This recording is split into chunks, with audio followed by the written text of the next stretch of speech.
Hello. Today we're doing the guide to commanders and World of Warships. We're going through everything commander related, from how to build your first 10-point commander to how to level up your commander to how commander XP works, as well as what commanders are worth getting, as well as the legendary commanders and how to get them. So let's get started. All these information points are going to be in the description and timestamps. So if there's anything in particular you're looking for, you can go there at this time. All right, so what are commanders? So commanders you get at level 9 access when you're starting the game. So if you're new to the game and don't have access to them yet, well, you do get them at level 9 access. So if you're past that point, well, congratulations, you have commanders.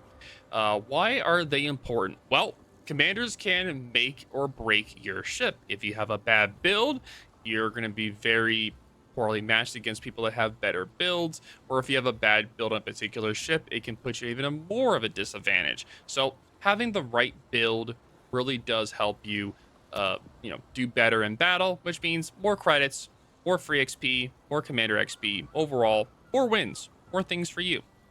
All right, so moving on from that, how to build your first point commander. I'll be going over this for every single class.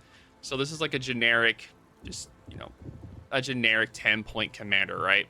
For every class. So as you're leveling up to get to your first 10-point commander. Now, me and S&D were just discussing this. We were talking about when you should try to have a 10-point commander.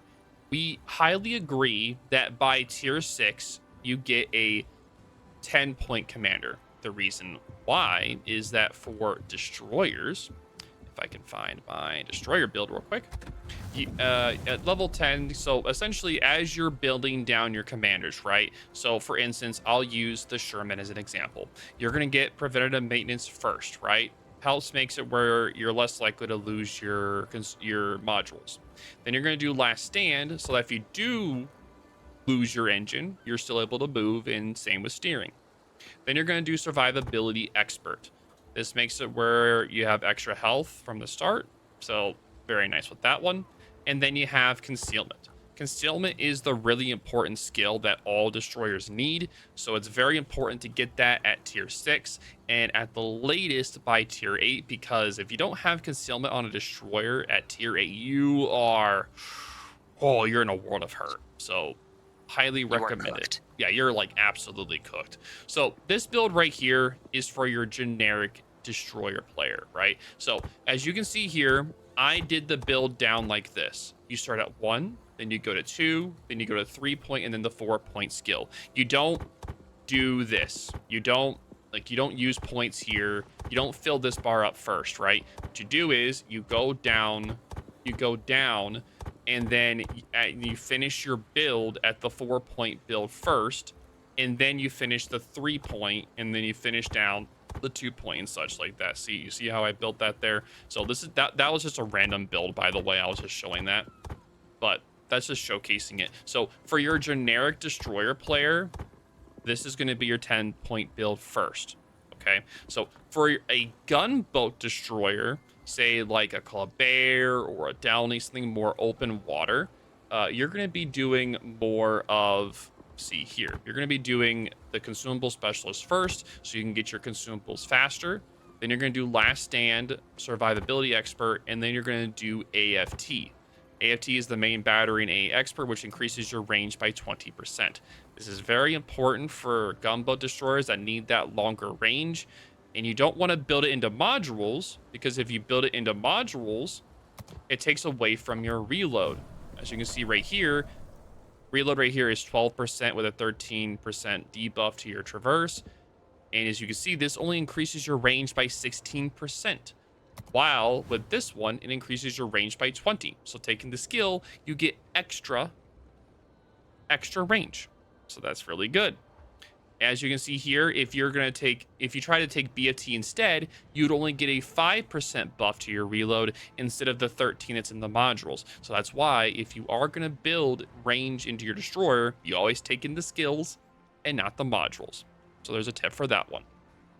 All right, so Moving on from the destroyers. All right, moving on to submarines. So for the generic 10-point build for the submarines, you're going to start off with Liquidator. Since submarines don't have a very high flood chance, this is very important. The next skill is going to be consumable enhancement. This allows you to have a 5% longer consumables. Very nice for submarines that have batteries, submarine surveillance, heals, DCPs, very important. Watchful. One of the most important skills for a submarine in the game. This allows you to tell when someone's, say you're underwater, right? Say you're at periscope. If someone radars, it tells you, hey, you have something that's going on that may spot you if you surface.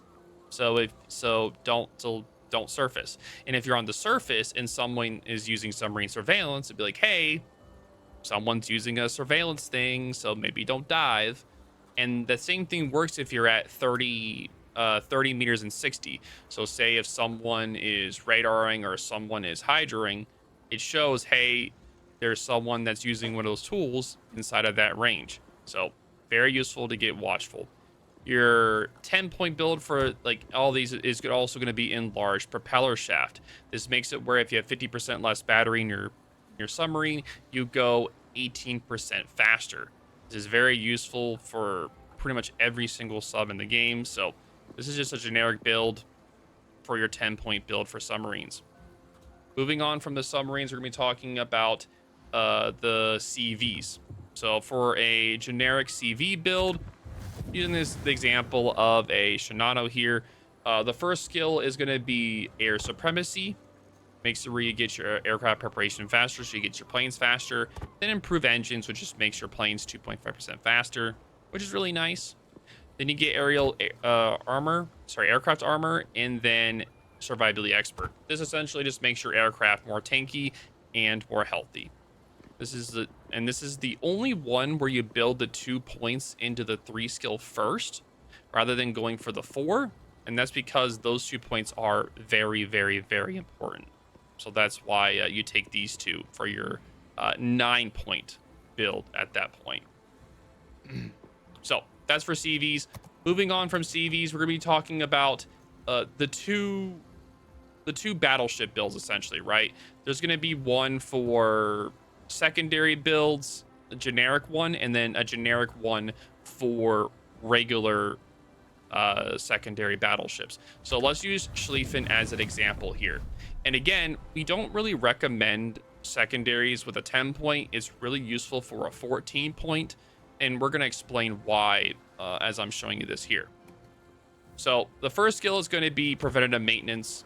This is very important for secondary builds because it helps keep your secondaries alive, which is going to be your main DPM. For secondary in particular, for Schlieffen, you're going to want IFHE. IFHE is very important for Schlieffen since it gets that above 32 millimeter pen for the HE, so very important. Next one after that is going to be the long range secondary battery, increases your secondary range. After that, it is going to be fire prevention. Now, this would normally stop our recommendation for a secondary ship, but if you build a secondary ship like this, you're going to suffer, right? What are you missing? You're missing that all good and glorious manual secondary battery, right? So this is your 14-point build that is required for secondary ships. Secondary ships are one of the most demanding ships commander-wise. You have to have a 14-point commander for it. If you don't, you're suffering. You're dying. You're not going to be doing good at all against any other secondary ship you're dealing with. So this is your 14. You're playing with 2 hands behind your back. Yeah, exactly. Yeah, exactly. You're being nerfed at that point. So this is the one for the Schlieffen line in particular. For a more generic, for the more generic one, let's say for a curve first, right? So that was a Libertad. Let's look at the curve first, right? So you're going to do preventative maintenance. You're going to do grease the gears. You'll turn your gears faster. Then you're going to do long range secondaries. Then you're going to do fire prevention. Then you're going to do manual. The main difference between the Schlieffen and the other ones is because you want that IFHE for extra pen on the Schlieffen, but the other battleships, you don't need that. You don't need the IFHE, so you just take grease the gears instead. Now, this is just a generic build. This is just to help you understand it a little bit. And again, as you can see from the build, I'm building down. And then once I'm down, I finish this. And then I would then go down and build the other ones after. Now, if you want particular builds, I do have videos for different ships that could help show you builds for that. But this is more just a generic guide because we could spend hours or days going over every single build in the game, which we don't have time for, unfortunately. All right, so moving on from there, we're talking about regular battleship builds. So this is the normal battleship build. So I will use Montana as an example here, right? And regular battleships, they don't need a 14-point build. They're good with the 10-point build. So first one is going to be preventative maintenance. Very useful indeed to help you keep your secondaries up, your anti-air up, and reducing your guns from getting knocked out. So very nice, as well as helping your steering gears and engine from getting incapacitated. Next is going to be grease the gears. Then you're going to be doing adrenaline rush and then fire prevention. A lot of people may argue that fire prevention isn't the best and you would want emergency repair expert instead, but fire prevention also reduces your fire chance by 10%, and it reduces the number of fires on you by 1. So in the middle of your ship and the superstructure right here, imagine there are 2 fire spawns, one at the back and one at the front. When you have fire prevention, it turns those 2 and makes it as 1. So you're taking 50% less damage by having fire prevention. So we all know how annoying HE spammers are. It's a very useful tool with the fire prevention, so highly recommend it for battleships. If you don't, you'll be burning alive, crying in pain the whole time. Adrenaline rush is also very useful as well. It increases your DPM for every single armament you have. Anti-air, torpedoes, anything you could think of, anti-air, anything airstrikes wise, it makes it faster to get. So as you're losing health, you get adrenaline rush that makes you reload faster, which is very useful for DPM. So highly recommend that. All right, moving on from battleships, we're talking about cruisers. And this is going to be a little bit of like a shock to some people with how you are going to be building this. I just have to find a ship I can switch the commander for real quick so I can do that. Let's just use a Massa real quick. All right, so looking at Massa real quick, you're going to be doing the consumable specialist first, right? To get your consumables back quicker. It doesn't matter what it is, you're going to want your consumables back quicker. Next is going to be priority target. After that, it's going to be adrenaline rush. And priority target means that when someone is looking at you, it shows an indicator saying that they are locked onto you. It's really good to know when someone's about to shoot at you or how many people are thinking about shooting at you. And the final one is going to be concealment, right?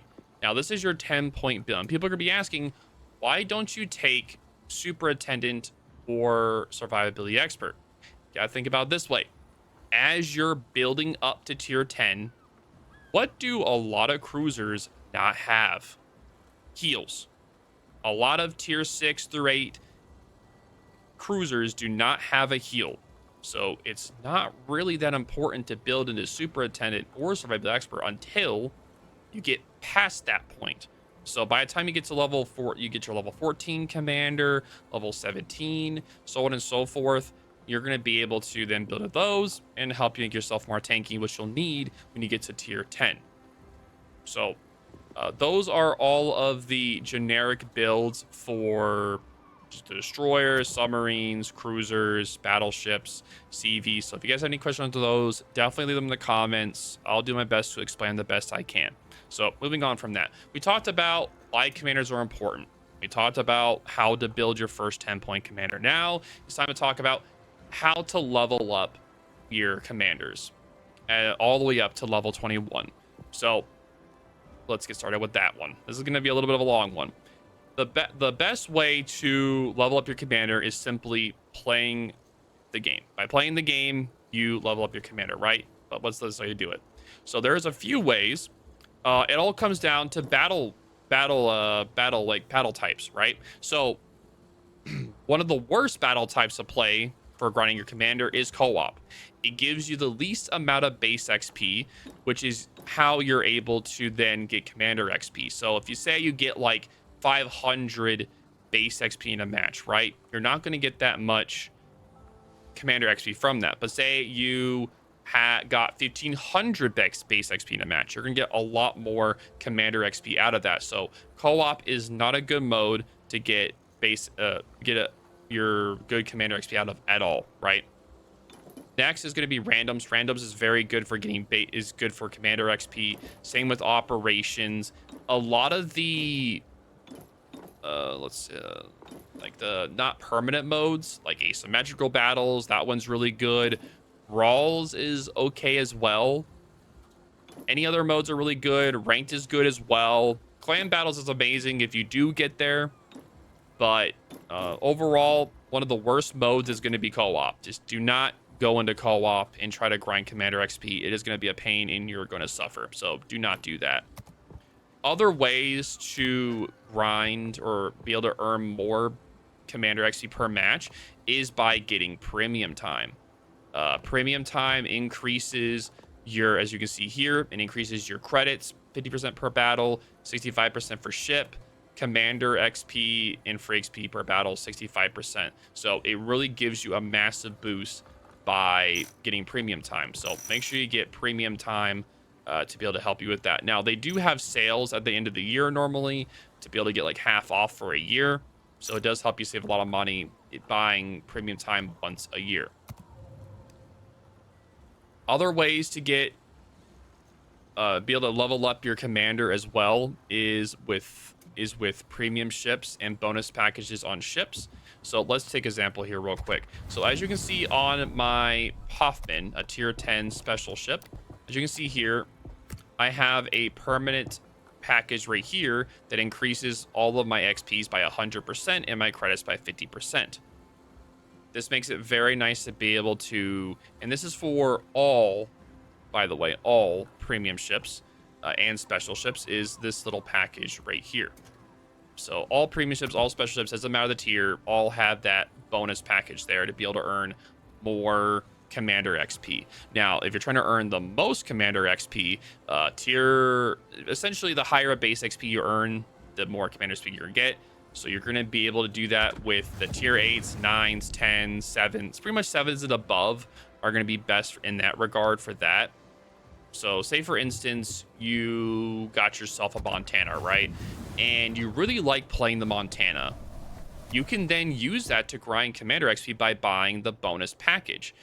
The bonus package costs for tier 10s 4,800 doubloons. It is different prices for different tiers, but for tier 10s, it's 4,800 doubloons. So if you have a favorite tech tree ship you like enjoy playing and you want to use it to grind commander XP on, you can do it that way as well. But normally, the best way to grind your commander XP is on premiums. Sorry, on premium ships or special ships. And the reason why that is because you can transfer commanders for free from premium ship to premium ship, right? Or from a tech tree ship to a premium ship. So let's do an example of this. So let's use the Haragumo as an example. So let's say I have let's just assign a level, like a low level commander to this, right? So let's just do a 3-point commander as an example. So I'm transferring this ship over here and it costs commander XP to do that or doubloons, right? So transferring commanders around can be really expensive over time on commander XP or doubloons. Or you can do it for free, but if you do the free training, you don't get to use any of the skills until the retraining is complete. So once you earn 1,000 commander XP, then you'll be able to use the skills that you picked. So let's do for elite commander XP for 1,000, right? So this is now trained for the Haragumo. And the thing is that for every commander in the game, you can train them for different ships. So like different ship types. So now that he's on the Haragumo, I can then go to the Yoshino and be like, hey, I want to assign a commander, right? So I can go in here, scroll all the way down to the Haragumo, move them over for free because you can move commanders from tech trees to premium ships or special ships for free. You don't have to do that. As you can see, it's still trained for the Haragumo. So I can go back to the Haragumo and recall my commander, and now he's back. So you can move these commanders for free, but as you can see here, I'm going to do an example here.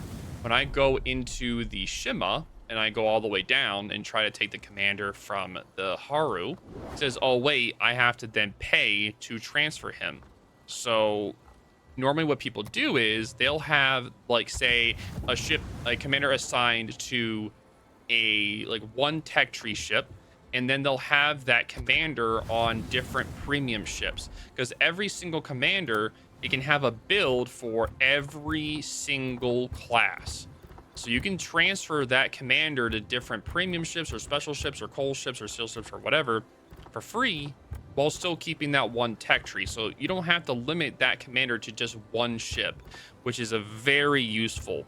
And I think it's one of the most important things in World of Warships to know that, because it is very expensive transferring commanders over and over and over again. Like, if you take a look at this here, that is 300,000 commander XP. That is very expensive, or a very long time you don't get to use your skills. So it is very important to do that. So that's why you do that. Now, moving on from that is talking about, once you're at a 21-point commander, what do you do with it? Well, once a commander gets to the highest peak of it can, 21-point commander, where does all that commander XP go? It goes to elite commander XP. So all of the earnings that you normally use for your commander would now go into a pool of elite commander XP that you can then use to level up other commanders, or to be able to transfer your commanders without spending doubloons. It is super useful to try to get one commander to 21-point commanders first, and it becomes a cascading effect, right? So once you get one 21-point commander, you're then going to get another one faster, and then it's like another one, and it becomes a cascading effect. So you'll start dogpiling 21-point commanders over time. It's very useful to do that, and it's one of the best features you can use with the 21-point commanders.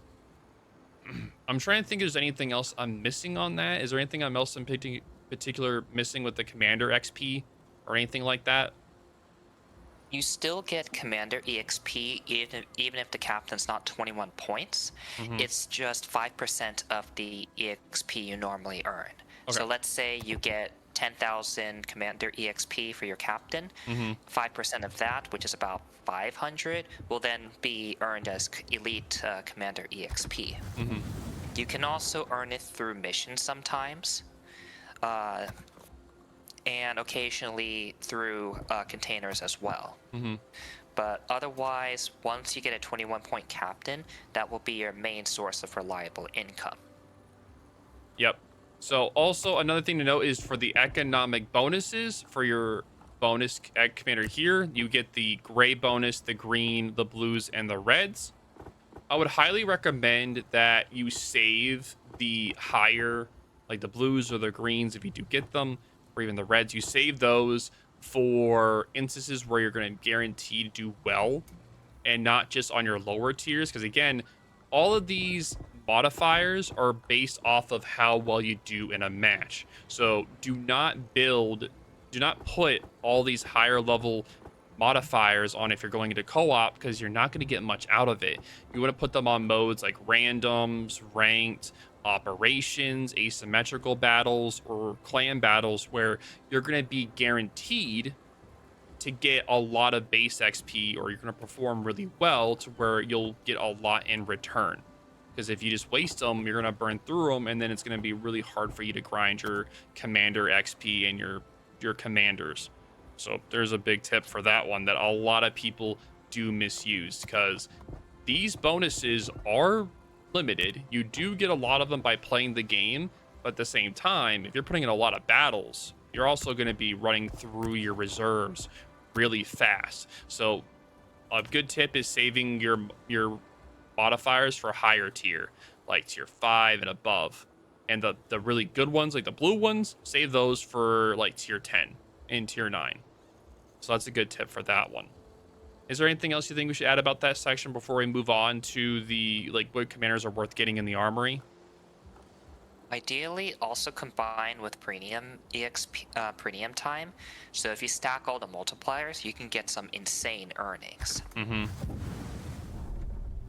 All right, so thank you for that. So moving on. So in the armory, World of Warships does have where you can get commanders for coal or doubloons.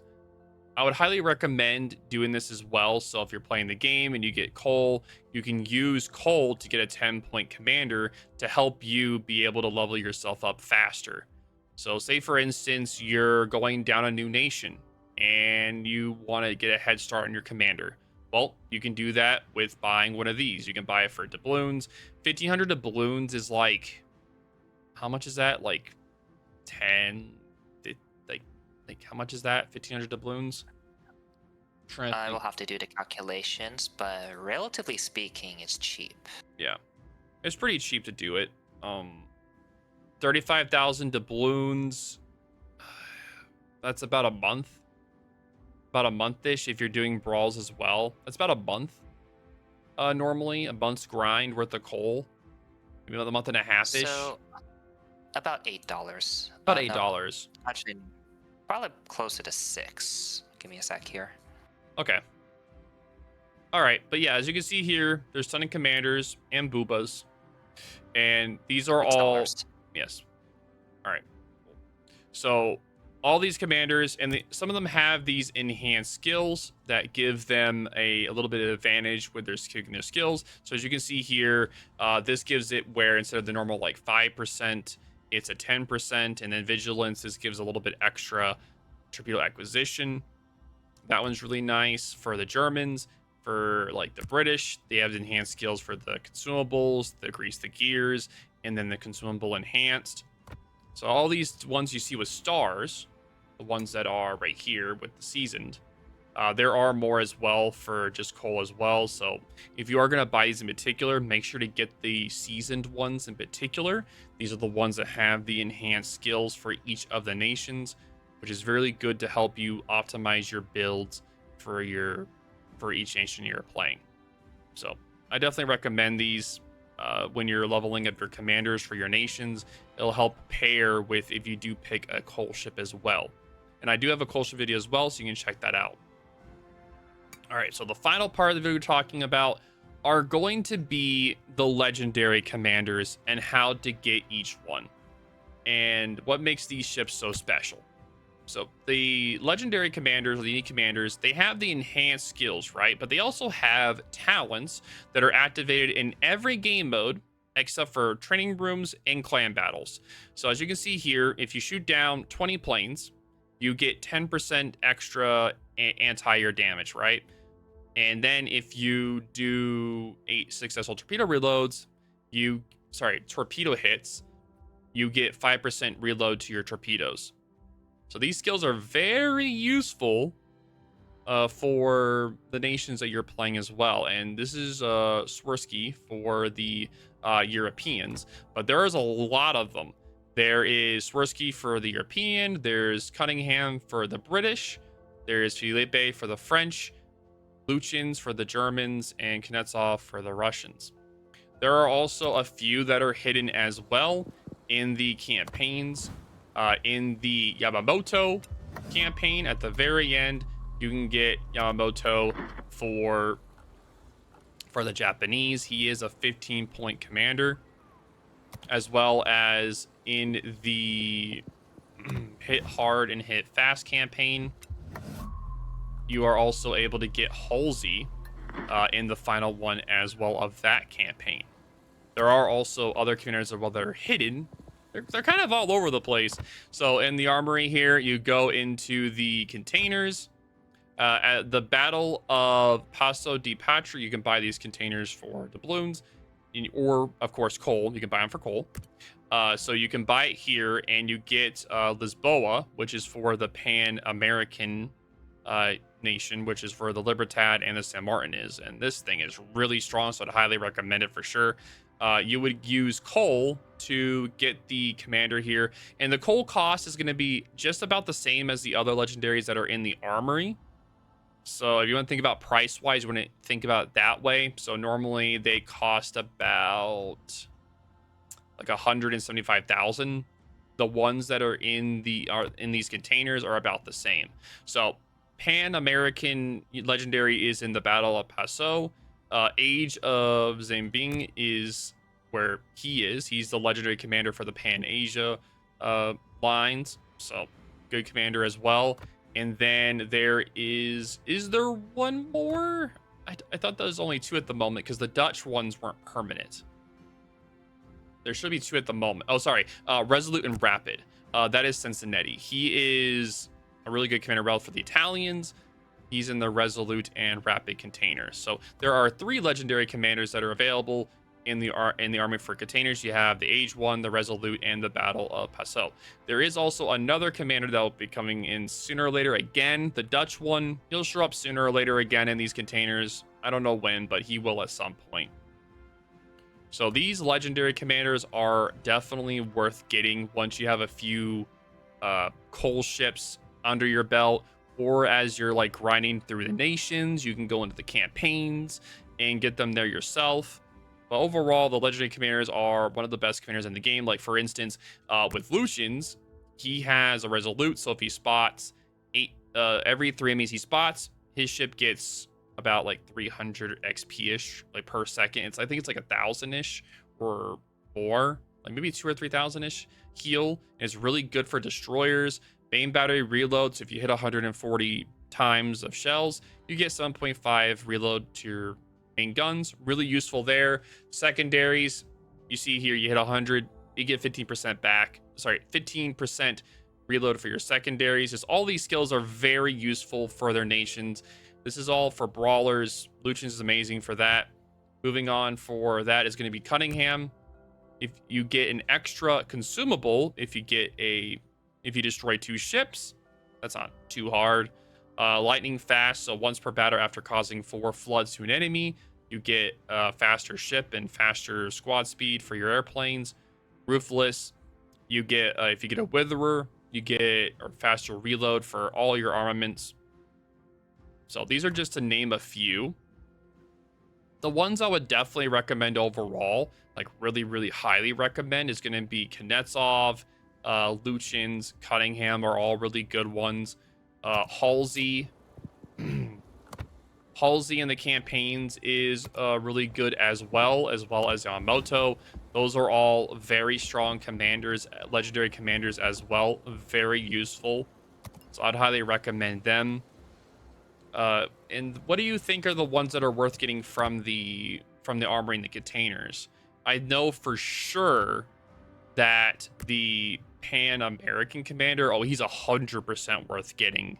If you do plan on getting him, he's 100%. If you're planning on playing the Pan Americans, he's definitely 100% worth getting. What are your thoughts?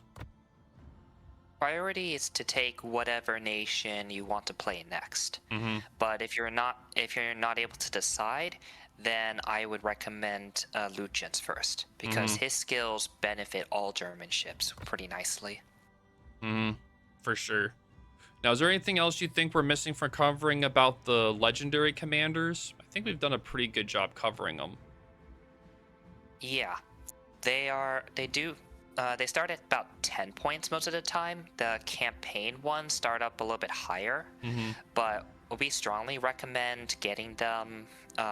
If you have enough commander EXP, you can quickly level them up, and then they can become your like ace captains, your go-to whenever you have a game, when you need like a good game. Exactly. So, do you think there's any final tips you can think of, or anything we missed, like any final thoughts before we're done today, SAT? So yeah, these captains will like a badly spec'd captain could even hurt your gameplay. So, but a very well spec'd captain will enhance the ship gameplay and can literally be the difference between winning and losing a game. So make sure you build your captains correctly, and try to level them up as best as you can. Like, as we said, tier 6, ideally you'll have a 10-point captain, because the first 4-point skill you get is super important for Mhm. most ships. Mhm. So thank you so much for that one, SAT. My final tip is that when you see these little recommended perks here that like World of Warships themselves recommend you for builds, I would say take it like a grain of salt. They're like little tempo, like info bits, like maybe like little tips on how to play the line, but do not use this as your guide to building a ship. Because a lot of these builds can get you in a lot of trouble if you don't know how to play the ship properly. So we wouldn't recommend you using these builds at like most of the time. Just use it like a grain of salt. Some of the builds are really good, and some of them are like really cursed. So just like if you have a question about a build, just ask me or ask another content creator, or ask a friend, or ask someone else like a guide to help you, because these are like little information bits. But sometimes they're really good, sometimes really bad. Just take it with a grain of salt. Essentially, those builds aren't your go-to must-haves. They're just there as like a slight like recommendation per se, or like pointing you in the right direction, or trying to anyway. But anyway, that is going to be it for the day. Thank you guys for all watching today's video. I know it's a pretty long one, but there was a lot of information to go about commanders. Make sure you guys as well check out my YouTube membership that is brought to you by World of Warships, where if you subscribe to my YouTube membership for the 99 cents, you get a super container mission once a month where you play 10 battles and you get a super container. It costs you 99 cents a month, so you support me while getting a super container once a month. So thank you guys for everyone that's been doing that. It does help me out tremendously and does help out my income. So I do appreciate everyone that's been doing that. So thank you for all my membership enjoyers and all you super container enjoyers. And yeah, I'll see you guys in the next video. Deuces.